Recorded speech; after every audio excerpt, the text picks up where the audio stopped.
Hi friends, welcome back to my channel. I hope you're doing great and staying safe. As already mentioned in my earlier video that my passion to teach has made me start this channel, and I also promise that I'll be putting up important concepts on various topics in the CA final syllabus. So yes, today I have come up with my first concept and a very important concept for the CA final students as well as CA practitioners also. Now the first concept is dividend. Now there have been a lot of amendments that have come up in the dividends chapter uh, by the Finance Act 2020. So I am going to cover up all the amendments that are relevant for dividend so that it can help students who are giving CA final examinations in the coming attempt or attempts to come. So yes, so let's start now. Now with dividend with amendments coming up in dividend, first we need to understand what was the position earlier regarding the taxability of dividend. Now all of us know that dividends were exempt in the hands of the shareholders. Now why were they exempt in the hands of the shareholders? Because the same dividends were getting taxed in the hands of the company by way of a tax known as dividend distribution tax.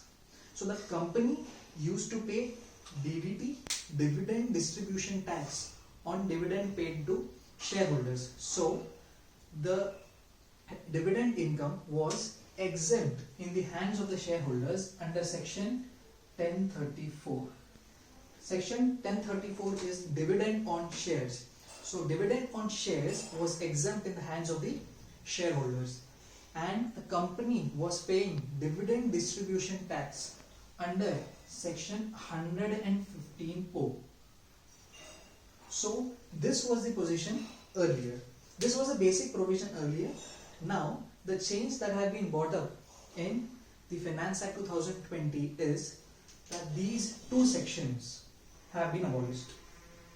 Now these two sections have been abolished, which means now company will not pay dividend distribution tax under section 15O, and this dividend income will not be exempt in the hands of the shareholders under section 1034.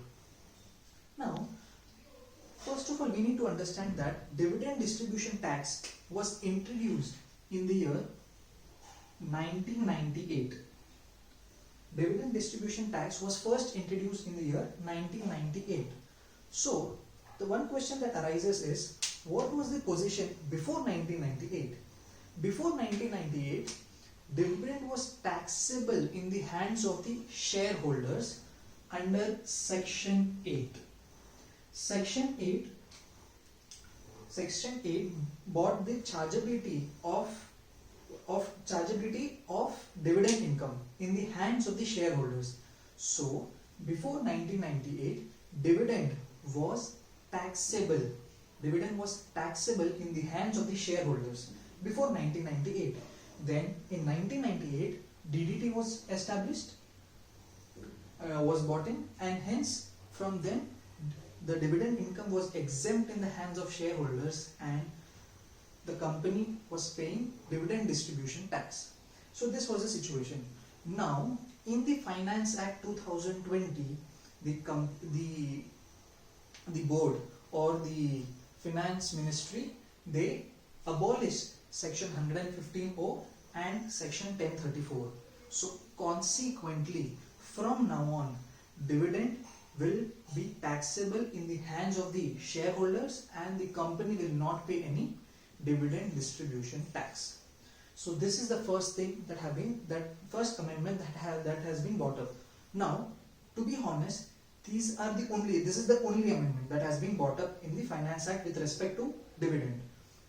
But if this was only the case, I can just close this amendments here, and this is done. Dividend is, yes, this is the basic thing that you have to learn.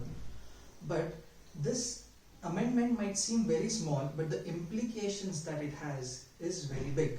So let's understand those implications. Now as I told you that before 1998, dividend was taxable in the hands of the shareholders. So there has to be some section that was taxing dividend in the hands of shareholders. That was section 8. Now, with the abolishment of DDT and section 1034, all the sections taxing dividend before 1998 gets revived. So section 8 gets revived, and many other sections that were there before 1998, such as TDS on dividend, all those sections gets revived, and we need to learn all those sections now. So it's not a small amendment. By removing 2 sections, all the other sections before 1998 get revived. So we have to learn all those sections now. So now the first basic thing that we already know, that dividend is always taxable under IFOS. Dividend is always taxable under IFOS. IFOS, this is given under section 56. So dividend is always taxable under IFOS, no matter whether the shares that you hold are in the nature of investment or are in the nature of stock in trade. It doesn't matter, dividend is always taxable under IFOS. So this is the thing that we already know. Now the next amendment that was brought in dividend is related to the surcharge on dividend. Now we already know that there are different surcharge rates that are prescribed for individuals and HUF.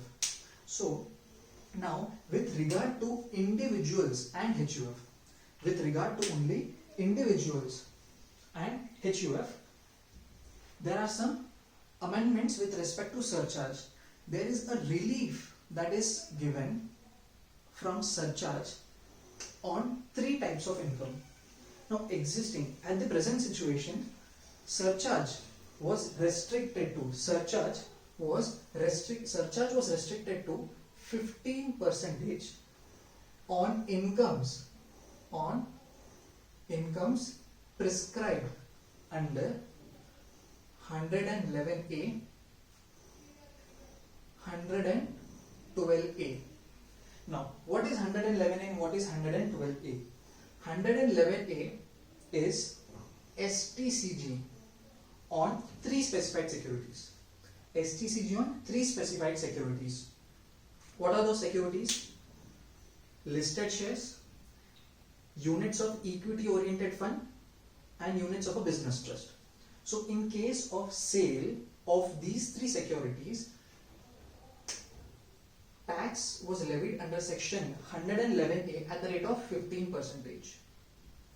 And what is 112A? 112A is LTCG on those 3 specified securities at the rate of 10% in excess of rupees 1 lakh. So any long-term capital gains that you incur by sale of these 3 specified securities in excess of rupees 1 lakh was taxable at the rate of 10%. Now, as we all know, that surcharge rates are different based on slab rates for individuals and HUF. Now, we know that surcharge rates from 50 lakhs up to 1 crore is 10%. From 1 crore to 2 crores, it is 15%. From 2 crores to 5 crores, it is 20, 50, it's 10, 15, 25%. And if your income is more than 5 crores, your surcharge rate is 37%. So these are the surcharge rates that are currently existing. And currently the law says that surcharge on these 2 incomes, 111A and 112A, surcharge is restricted to 15% only. Even though your income from these sources might be more than 2 crores or more than 2 crores. Wherein in case if it was a normal income, surcharge would be 25%, and 37% in these cases. But in these two incomes, surcharge is always restricted to 15%. Now, with the amendment in dividend in the Finance Act 2020, they have also included dividend income here. Because now since dividend is getting taxed in the hands of the shareholders, they have also included dividend as one of the income, wherein surcharge is restricted to only 15%. So this is one amendment that is there in the dividend regarding to surcharge, wherein surcharge is restricted to only 15% of dividend income. Now even if your dividend income exceeds 2 crores, surcharge will be restricted to only 15%. So this is one important amendment that is there in dividend. Now let's look at some other concepts or other amendments that have been brought up in the dividend. Now, as I already told you that the section 115O and section 1034 have been abolished. So now dividend gets taxed in the hands of the shareholders under section 8. Now we know that there are different types of dividend. We have your final dividend, we have interim dividend, and we also have deemed dividend. So we have three types of dividend that are currently prevailing. That is your final dividend, interim dividend, and your deemed dividend. Now we have to understand, now there have been amendments in the taxability of dividends with respect to timing of taxability of dividends in all these three types of dividends. So let us understand that now. Now section 8, as I told you, section 8 talks about chargeability. Now in section 8 I told you there are three types of dividend. There is final dividend, you have interim dividend, and you have deemed dividend. So these are the three types of dividend that are existing. Now when is final dividend taxed? Final dividend is always taxed when declared at AGM.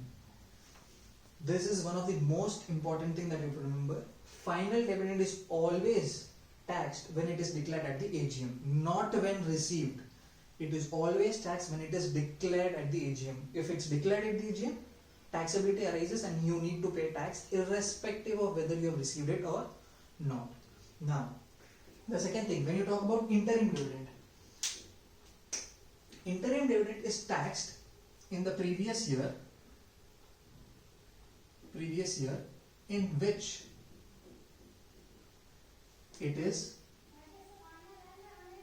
received by the shareholder. So interim dividend is taxed in the previous year in which it is received by the shareholder. So because you also remember that interim dividend can be cancelled even after it is announced as per the Companies Act. So here it says that interim dividend is taxable in the previous year in which it is received by the shareholders. And then you know there is something called as deemed dividend. Deemed dividend is given under sections 222A to 222E. In these sections, deemed dividend concept is explained. Now, when is deemed dividend taxed? Deemed dividend is taxed when it is distributed or paid by the company. So, deemed dividend is taxed when it is distributed or paid by the company. So, till now we have learned things like we have learned three amendments that have been brought up in dividend. The first one is abolishment of section 115O and section 1034, wherein now dividend is taxable in the hands of shareholders and the chargeability is given under section 8. Second thing that we learned was relief from surcharge on dividend income. So surcharge on dividend income is restricted to 15% along with section 111A and 112A. Next, we learned the timing of taxability of various types of dividend. Final dividend is taxed when it is declared at AGM. Interim dividend is taxed in the previous year in which it is received by the shareholders. Deemed dividend is taxed when it is distributed or paid by the company. So now we'll be learning some other amendments with respect to dividend. So yes, if you want to copy anything, you can just note it down. I will be putting up notes with regard to dividend in the description below. You can just watch that. If you want to copy, you can copy, but I will be giving proper notes for this.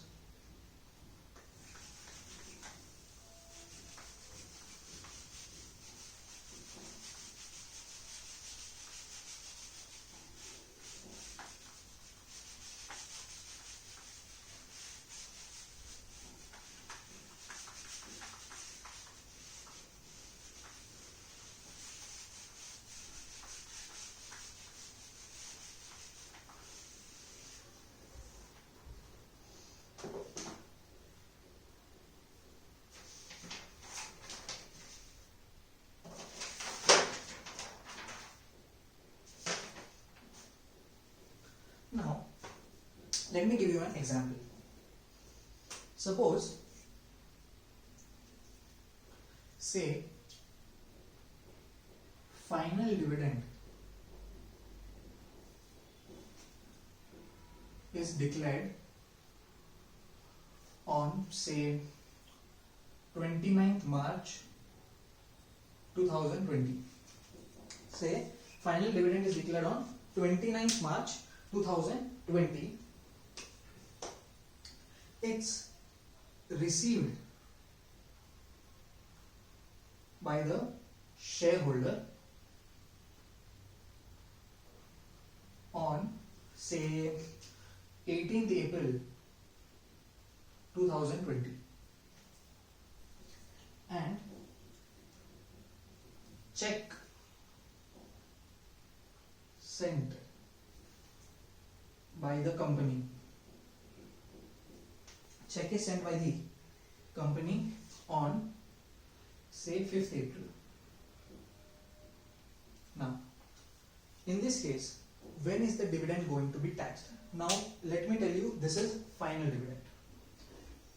So, what will be the tax implications and when is the dividend going to be taxed? Can just think about it. You need to apply a few concepts that I have already explained, and you should be also knowing the law prevailing before Finance Act 2020. So we have already learned that final dividend is taxable when it is declared at the AGM.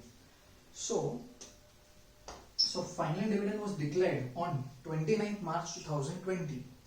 So this final dividend is going to be taxed in the previous year, 1920. This is clear? Now, we know that the amendments in dividend, the abolishment of DDT was brought through the Finance Act 2020 and it will be applicable from 1st April 2020. But this dividend is getting taxed in the previous year 1920. So, in this year, the rule of dividend was that dividend was exempt in the hands of shareholders and DDT was paid by company. So in this case, irrespective of whether the dividend was received after 1920 or the check was sent after 1920, dividend will be taxed in the previous year 1920, and hence it is exempt in the hands of the shareholders and DDT has to be paid by the So you have to be very careful while understanding the type of dividend, when it is going to be taxed, and the prevailing law at the time of taxing the dividend. So this example you can copy if you want. That's a very important concept, by the way, the timing of taxing of dividend. So please pay attention, and if you want to copy, please copy it.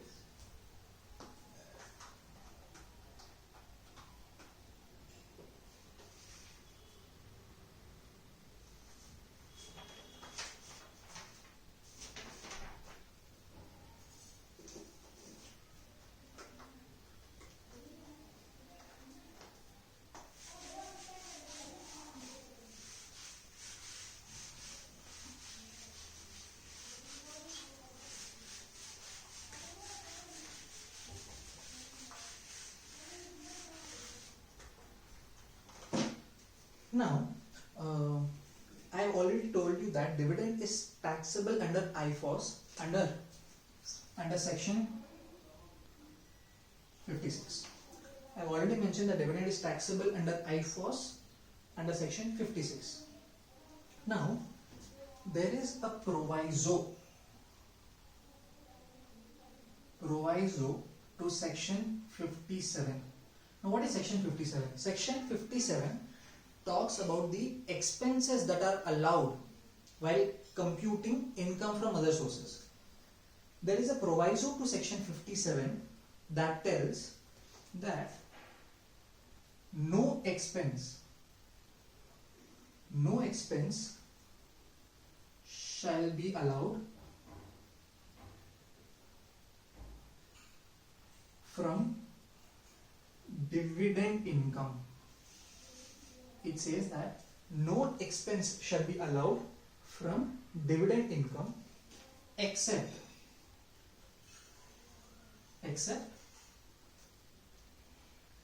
interest on loan taken for purchase of shares. So, proviso to section 57 tells that no expense shall be allowed from dividend income. Any dividend income you receive, no expense shall be allowed from the dividend income except interest on loan taken for purchase of shares. If you have taken any interest, if you have taken any loan for purchase of shares and you pay interest, that interest will be allowed against the dividend income. But such interest shall be restricted. Such interest shall be restricted to 20% of the dividend income.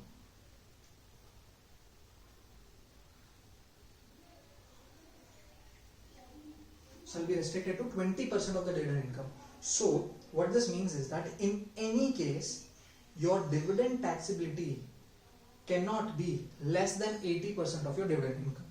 So, whatever dividend income you receive, if you have any interest on loan that is paid for purchase of shares, that can be set off against dividend income, but that will be restricted to 20% of your dividend income. Suppose, let me give you an example. Suppose your dividend income says, let's say 100 rupees, and dividend income is rupees 100, and the interest on loan that you have paid is rupees 40. So rupees 100 is your dividend income, rupees 40 is the interest on loan. Now, the dividend, in this case, dividend taxable under section 56 is 100. Now, proviso to section 57. Proviso to section 57 says that the interest on loan will be restricted to 20% of your dividend income. Now, 20% of your dividend income, that is 20% of rupees 100, is rupees 20. So technically you should have got a deduction of the interest on loan, but that is restricted to 20% of your dividend income. So you will not get a deduction of rupees 40, you will get a deduction of rupees 20. So 80 becomes your taxable dividend. Are you clear with this? So if you want, you can copy this, and with this we'll be moving on to one important case law and also one very important section. There is a section of deduction of dividend income for domestic companies. We'll come to it. You copy this, and next we'll move ahead with the deduction section and also an important case law.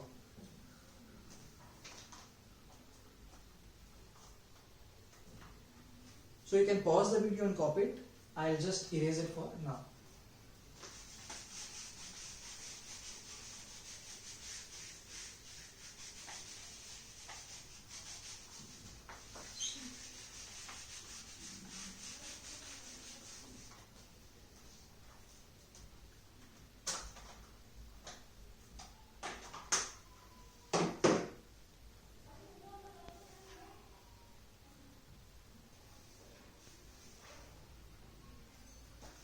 Now, let's understand one scenario.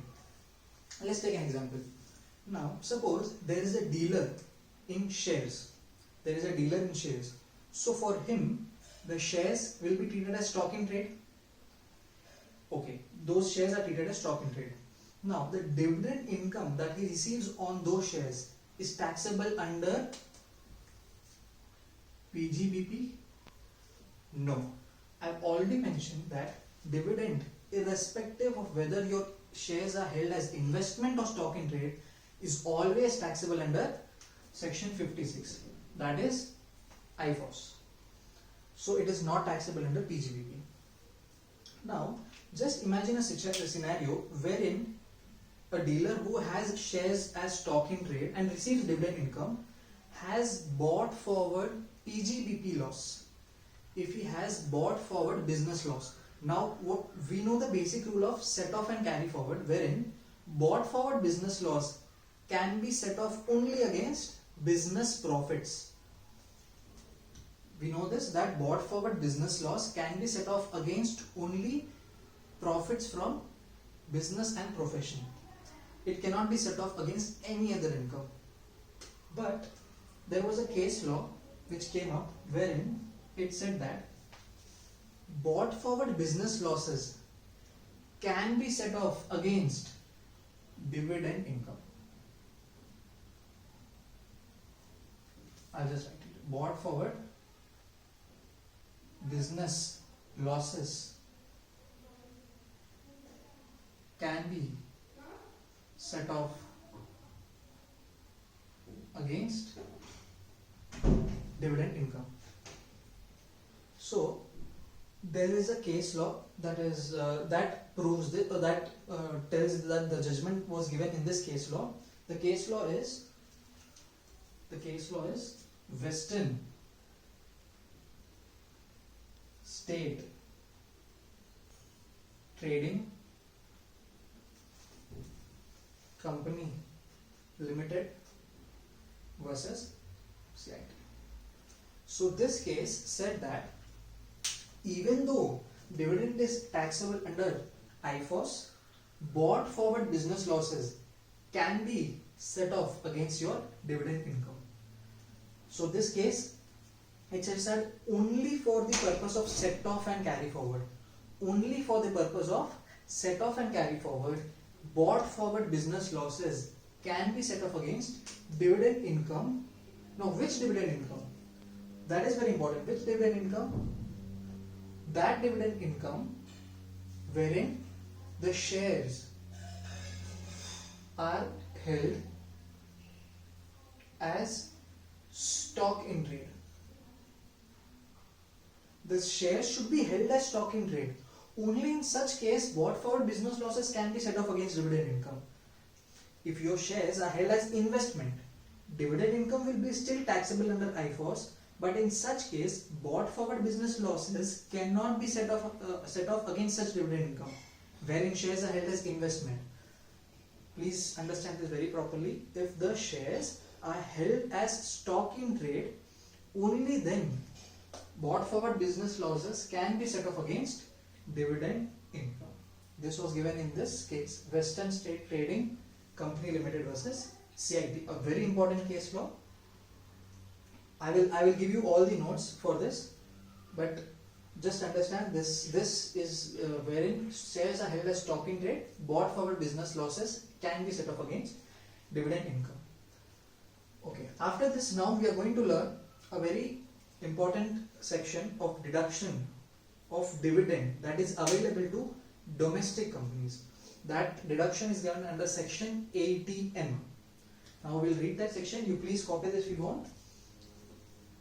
Pause and copy. If not, I'll move ahead.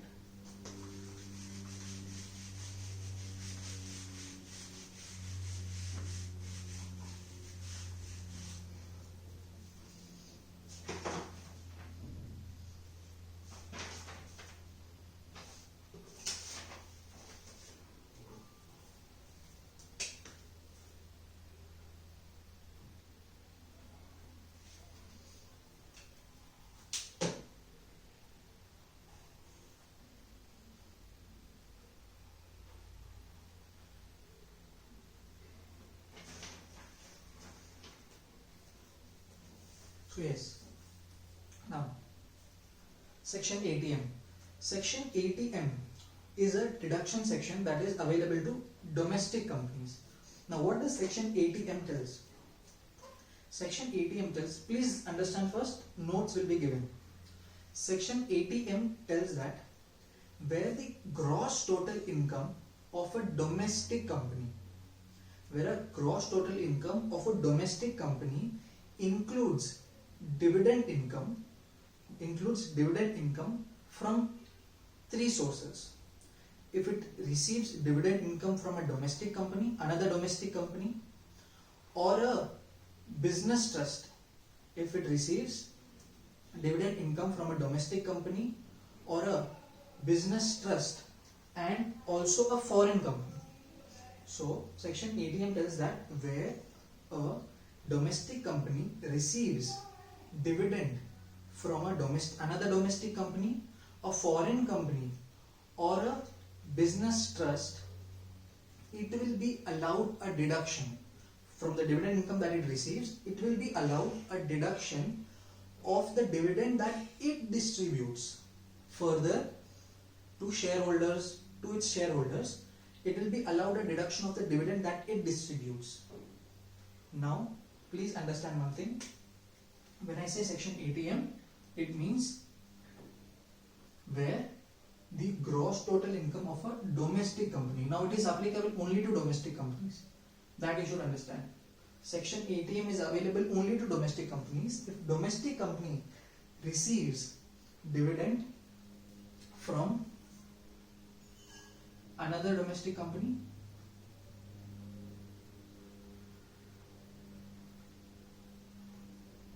foreign company, or business trust,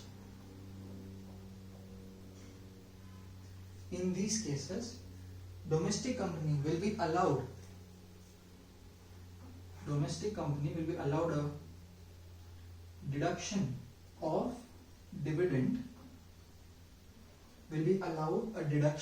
dividend it distributes.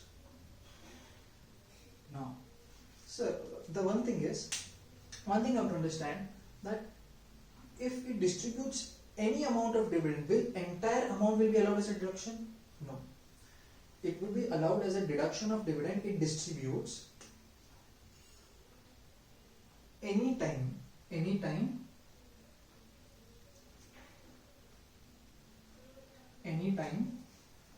before 1 month of due date of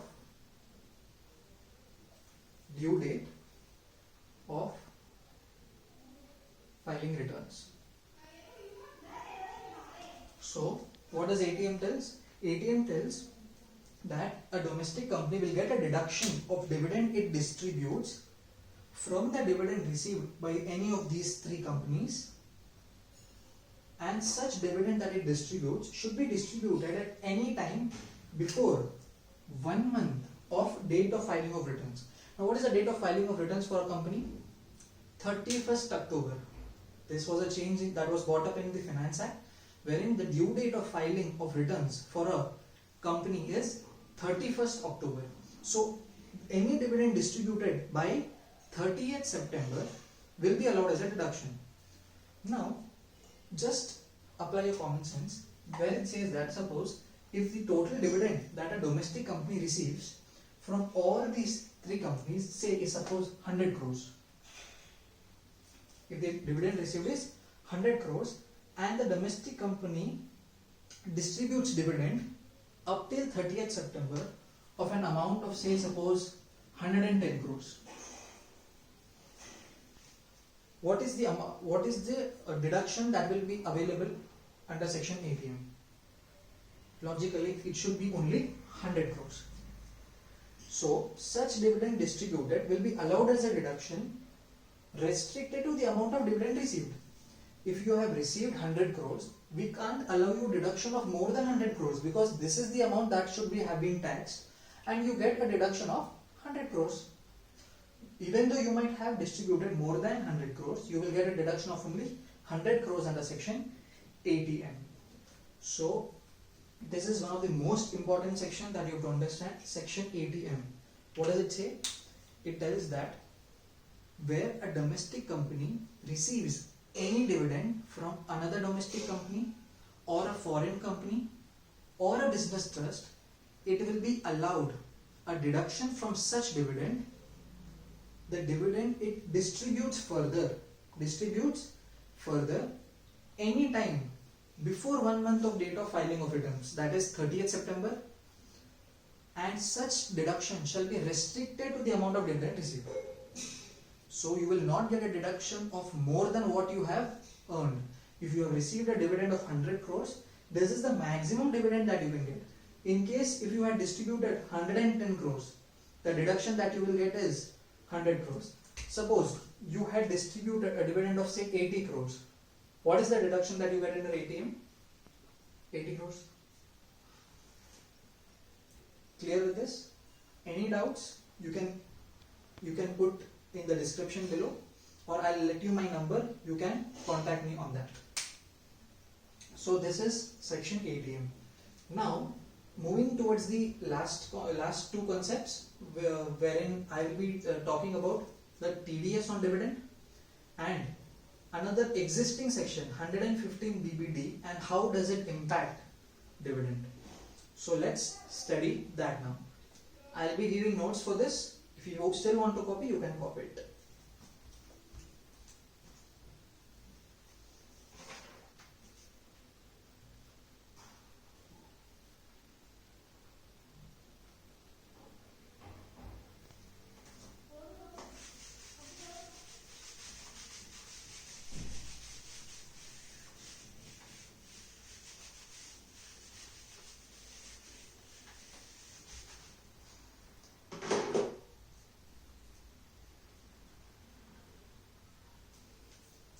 Now,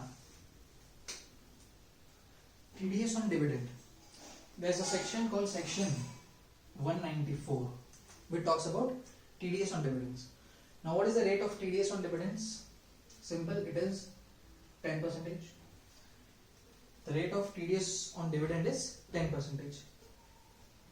Now, due to this pandemic, in the Finance Act 2020, all the TDS rates were revised. They were reduced by 25%. So, any dividend that is getting taxed between 14th May 2020 to 31st March 2021, the TDS rate for dividend is 7.5% instead of 10%. So, it's very easy. TDS on dividend is at the rate of 10%.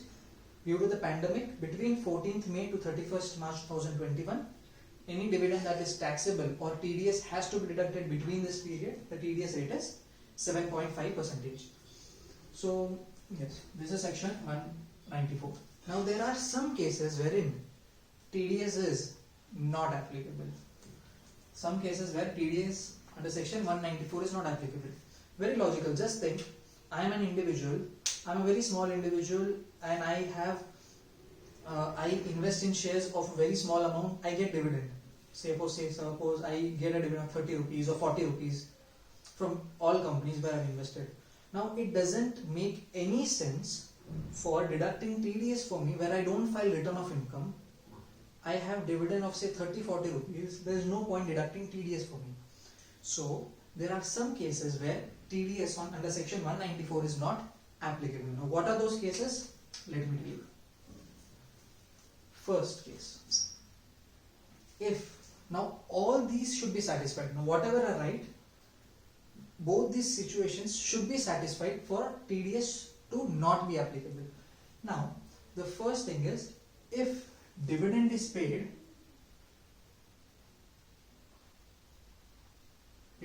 by modes other than cash.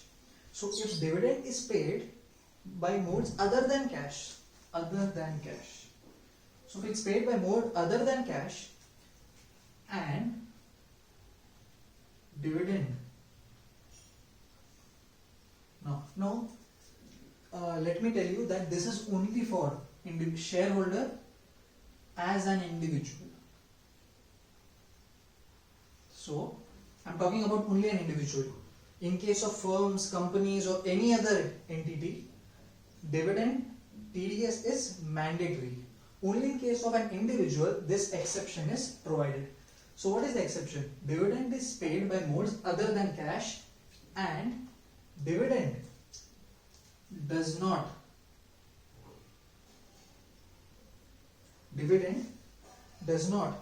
exceed rupees 5,000.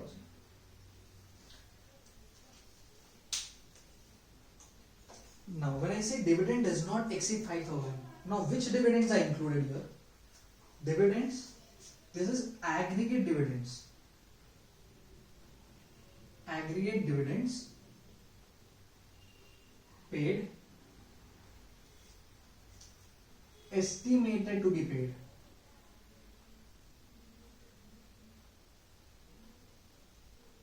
Or payable. So when an individual gets dividend of not more than rupees 5,000, now this dividend, when I tell dividend, it means aggregate dividends, paid, payable or estimated to be paid. Now what do you mean by paid, payable or estimated to be paid? When I say paid, I refer to interim dividends. When I say payable, that means it's declared at the AGM, and it is payable to the shareholder. When I say estimated to be paid, it means deemed dividend. If the company estimates that it will be, suppose it will be distributing its assets to the shareholders, then deemed dividend will be applicable under section 222. So in those cases, we have to aggregate up all such dividends, and all such dividends should not exceed 5,000. And it should be paid by modes other than cash. In such cases, TDS is exempt. No TDS is to be required to be done for such individuals. Only individuals, not other entities. Now, this is section 194. Now, this section 194 is individual. This is a resident individual.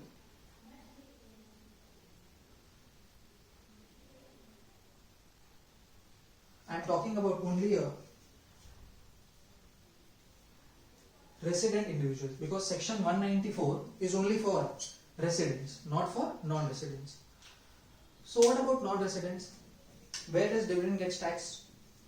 Dividend is taxable for non-residents under which section? There is one section called as 115A. 115A, wherein which prescribes taxability of dividends for 115A also talks about taxability of dividends for non-resident or a foreign company. So under 115A, dividend income is taxable for a non-resident or a foreign company at the rate of 20%. Now, I spoke about proviso to section 57 earlier, wherein I mentioned that a deduction of interest on loan taken for purchase of shares will be allowed as a deduction, but such deduction shall be restricted to 20% of the dividend income. Now that deduction is only for residents. When I talk about 115A, for non-residents and foreign company, dividend is taxable at the rate of 20%, and here there is no deduction allowed, not even interest on loan taken for purchase of shares. So 115A is for non-residents or foreign company, no deduction from dividend income. So there is no deduction from dividend income that is allowed to a non-resident or a foreign company, even interest on loan taken for purchase of shares. So a very important point to note: for residents, a deduction of interest on loan taken for purchase of shares is allowed, whereas for a non-resident foreign company it is not allowed. And for non-resident foreign company under section 115A, dividend is taxed at the rate of 20%. So when you talk about 115A, there is also, I told you that section 194 is only for residents. So what about non-residents? There is one more section, section 195, which talks about TDS for non-residents. TDS for non-residents and foreign company on dividend income is at the rate of 20%. So that is going to be taxed, and that is the amount of TDS that is applicable for non-residents or a foreign company. So this was everything related to TDS. Everything clear with this? Now I'll move ahead to the last concept, that is a section that is already there in our Income Tax Act, that is 115 BBD, which talks about taxability of dividend for Indian companies. So I'm going to explain that, and how is it relevant to section 80M also, that I'm going to explain you. So if you want to copy this, I will give you notes. If you want to copy it. Pause the video and copy it. For now, I'll erase it.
Okay, so now let's start with last topic in the dividend amendments, that is section 115.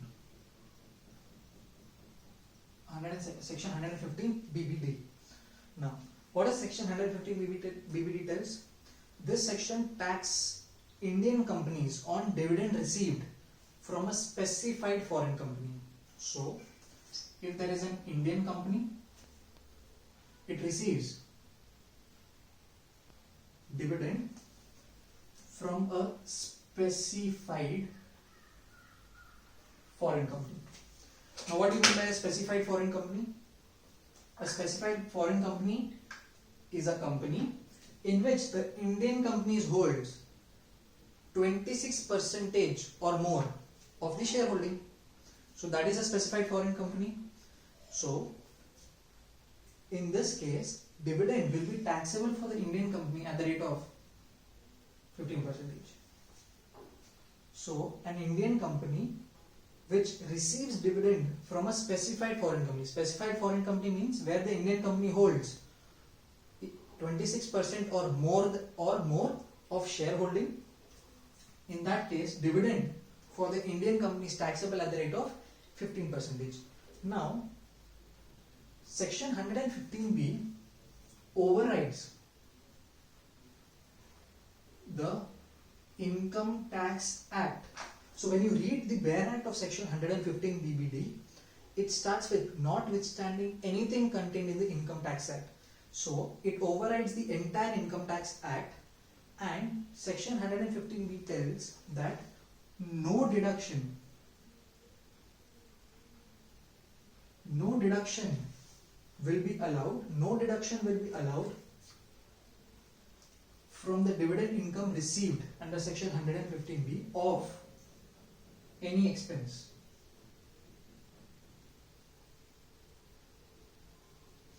So no deduction of any expenditure will be allowed from the dividend received under this section, that is section 115 BBD.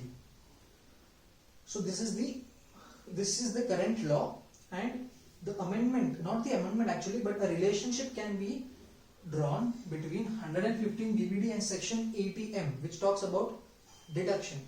Now whether deduction under section 80M is allowed, because section 115 BBD tells no deduction of any expenditure shall be allowed from this section, from the income, from the dividend that is received under this section by the Indian company, wherein this dividend is taxed at the rate of 15%. No deduction of expenditure is allowed. Now whether deduction under 80M is allowed, and mind you that section 115 BBD overrides the entire Income Tax Act. So what will be the answer? Whether deduction under section 80M is allowed under section 115 BBD? Answer is yes.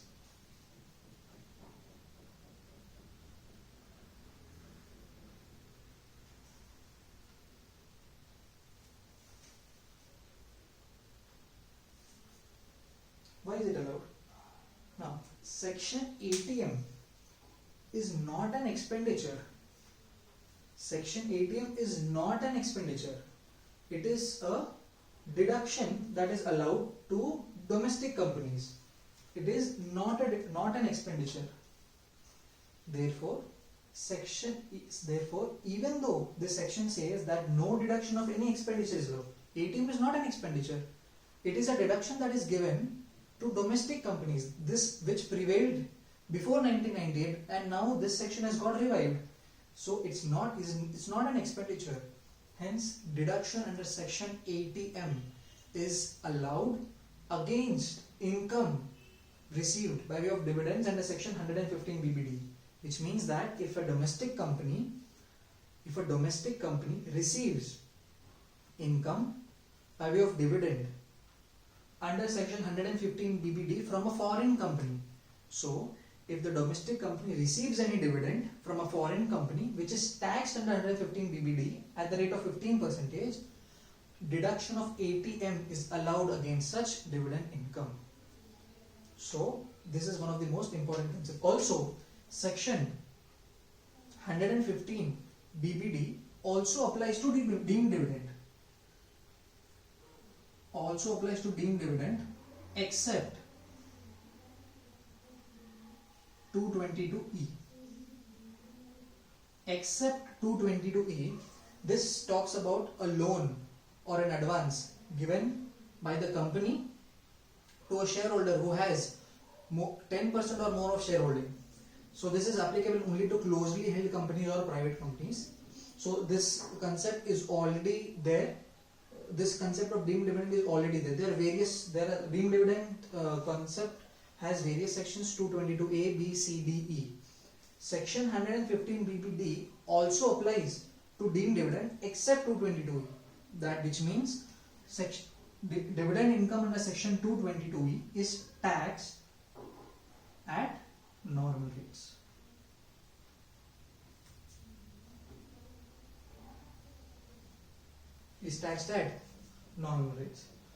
So yes, this was the relationship between 115 BBD and 80M. 80M deduction is allowed from dividend received under section 115 BD. Also there was a section called as 115 BBDA. What was section 115 BBDA? This section now has been is of no use, has been removed.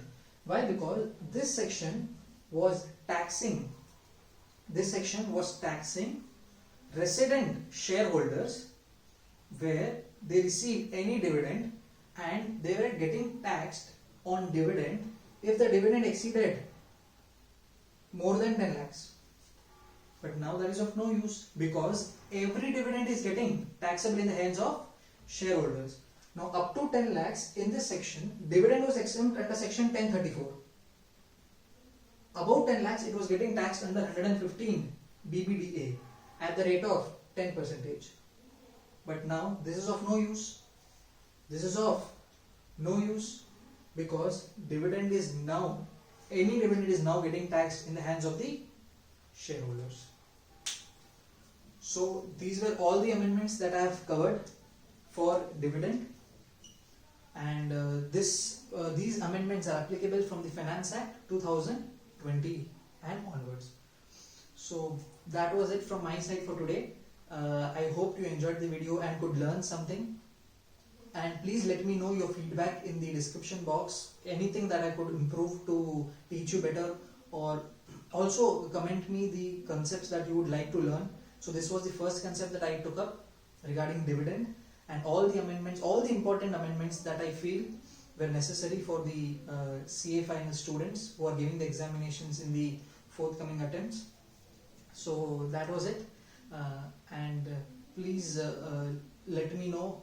I'll be putting up the copies of notes in the description below, and also I'll be putting up my number so that in case of any doubts, you can feel free to contact.